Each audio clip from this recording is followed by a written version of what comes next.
Hari ini saya akan membahas tugas yang kalian kerjakan minggu lalu mengenai materi Readline.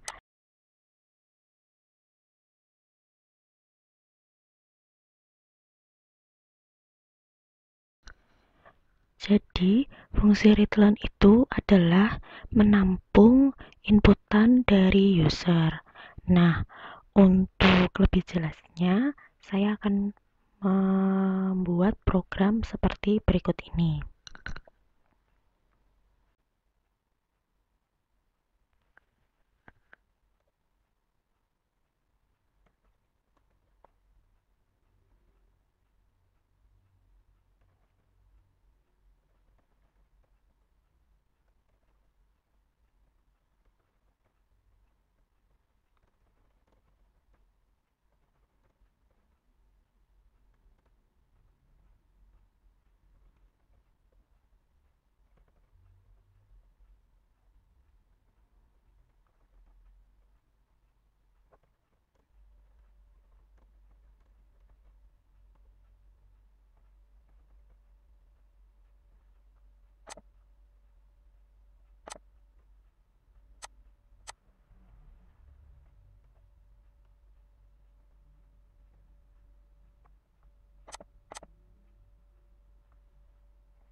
Nah, setelah programnya sudah dikompil dan run, di sini ada kata-kata masukkan nilai akhir Anda. Masukkan nilai akhir Anda ini didapat dari fungsi Brightline yang saya tulis tadi. Nah, di sampingnya masukkan nilai akhir Anda, ini adalah angka yang bisa kalian masukkan melalui keyboard. Jadi angkanya ini bisa beda-beda ya. Nah, angka yang kalian masukkan ini nantinya akan ditampung di fungsi return tadi yang sudah kalian beri nama nilai ya. Yang sudah kalian beri nama nilai. Misalnya saya masukkan dari keyboard adalah angka 90. Nah, angka ini bisa saya backspace atau saya hapus dan saya ganti angka yang lain. Misalnya saya ganti 78. Atau saya hapus, saya ganti 56 misalnya. Atau misalnya saya ganti angkanya menjadi 97. Dan ketika di enter munculnya seperti ini. Nah, nilai Anda adalah 97. Nah, 97-nya ini didapatkan dari 97 yang saya masukkan dari keyboard tadi. Misalnya, saya contohkan yang lain ya. Misalnya saya run lagi. Misalnya saya masukkan nilainya tadi kan 97 ya. Sekarang saya ganti nilainya menjadi 89. Maka nanti ketika di enter nilai Anda adalah 89. Nah, nilai ini bisa berubah-berubah tergantung nilai yang kalian masukkan tadi. Nah, kenapa bisa berubah? Ya karena nilai yang sudah saya input. Yang saya input kan ini 89. Inputannya ini berasal dari mana? Berasal dari keyboard. Berasal dari keyboard kalian ketika kalian mengetik. Nah, 89-nya ini nanti akan masuk ke wadah yang sudah kalian siapkan dengan nama nilai, yaitu jadi fungsi return tadi untuk menyimpan atau menampung nilai yang dimasukkan oleh user atau pengguna dari keyboardnya. Nah, kalau untuk tugas yang kalian kerjakan kemarin, berikut adalah potongan codingnya.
Nah, berikut ini adalah potongan coding untuk tugas yang kalian kerjakan minggu lalu.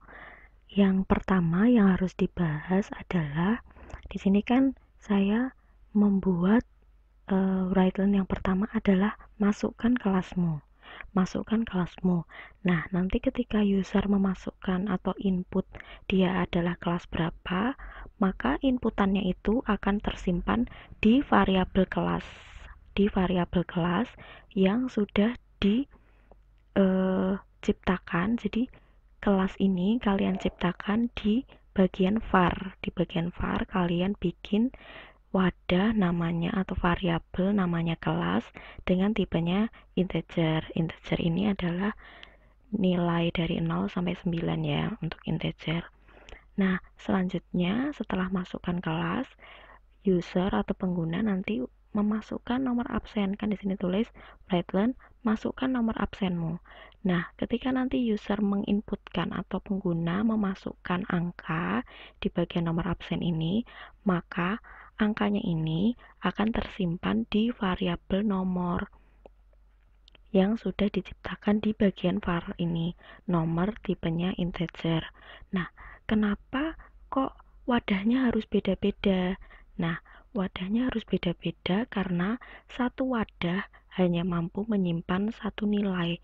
Jika kalian masukkan di sini kelasnya, kelas akan masuk ke wadah kelas, sedangkan nomor akan masuk ke wadah nomor. Kalau misalnya kalian memasukkan kelas ini wadahnya kelas dan nomor juga wadahnya kelas, maka ketika nanti di tampilan yang ditampilkan angkanya sama. Angkanya sama. Jadi misalnya kalian masukkan kelas di sini 10, maka pas nomor absen sini juga tertulis 10 walaupun kalian memasukkan angka 20 atau 19 dan lain-lain. Supaya lebih jelas kita compile terlebih dahulu ya.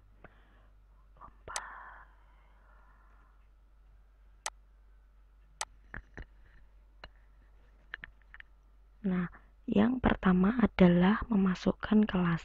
Misalnya, saya memasukkan angka 11. Angka 11 ini bisa saya ganti 12, bisa saya ganti 10, bisa saya ganti 9. Oke, saya masukkan 11. Kemudian saya enter. Yang terjadi adalah masukkan nomor absenmu. Misalnya saya masukkan nomor absen saya adalah 23. Kemudian ini bisa diganti ya, misalnya absennya 17. Nah, kemudian saya enter.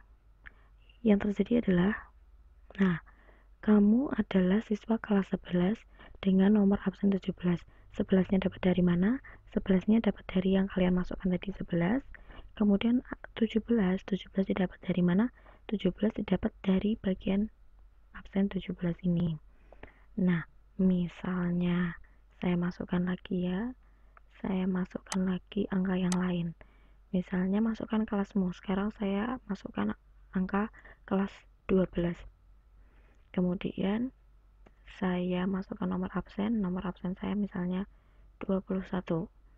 Lalu yang terjadi adalah, nah, kamu adalah siswa kelas 12 dengan nomor absen 21.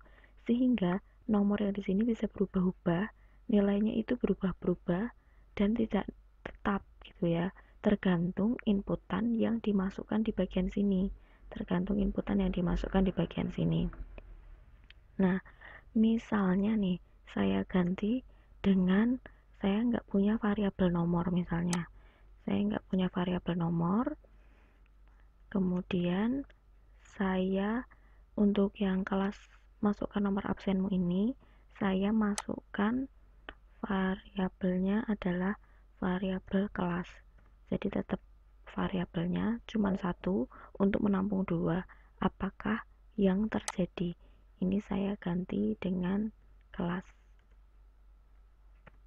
Saya ganti dengan kelas. Nah, nanti kalian akan lihat bedanya ya. Jadi untuk masukkan kelas, saya tampung di kelas.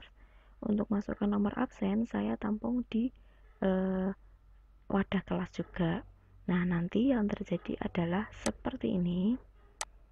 Misalnya saya masukkan kelas, yaitu kelas 11, nomor absennya saya masukkan 7 misalnya. Yang terjadi adalah, nah, kamu adalah siswa kelas 7 dengan nomor absen 7 ya. Kenapa bisa seperti ini? Karena tadi wadah kelas itu pertama dimasuki angka 11. Karena kan wadahnya tadi cuma satu ya, wadahnya namanya kelas. Yang pertama tadi dimasukkan angka 11. Dimasukkan angka 11. Kemudian user atau pengguna input lagi nih angka, yaitu masukkan nomor absen 7. Nah, 7 ini juga disimpan di wadah kelas. Nah, sedangkan yang sudah saya katakan sebelumnya, wadah tersebut hanya bisa menyimpan satu angka, hanya bisa menyimpan satu masukan, maksudnya hanya bisa menyimpan satu buah nilai yang kalian masukkan. Nah, kebetulan karena ini adalah wadahnya kelas, sama-sama wadah kelas, program akan membaca nilai yang paling terakhir kalian masukkan. Nilai yang paling terakhir kalian masukkan adalah angka 7. Maka yang tercetak keduanya adalah angka 7. Coba saya ulangi ya. Saya masukkan angka yang lain. Misalnya saya masukkan angka kelas 12 10, kelas 10.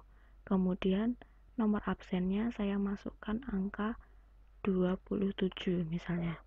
Maka yang tertampung adalah angka 27 saat ini. Maka yang tertampil menjadi seperti ini. Nah, kamu adalah siswa kelas 27 dengan nomor absen 27 karena dia hanya membaca wadahnya satu dan inputan yang paling terakhir adalah 27.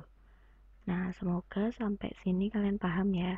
Jadi jika ada dua buah inputan seperti ini, dua buah inputan dari keyboard, kalian harus memasukkan gampangnya jika ada dua buah readline seperti ini, dua buah readline, kalian harus bedakan namanya, nama isinya ini.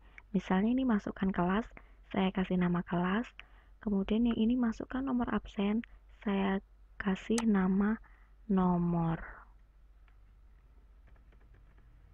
Nah, setelah kalian masukkan nomor di sini, jangan lupa untuk menuliskan nomor dengan tipe data integer. Nah, kemudian dicek kembali untuk write line yang terakhir, kamu adalah siswa kelas berapa. Dia akan membaca inputan dengan nama kelas, kemudian dengan nomor absen, kita akan membaca dari yang di read line nomor, maka kita ganti menjadi nomor. Maka setelah dikompil run,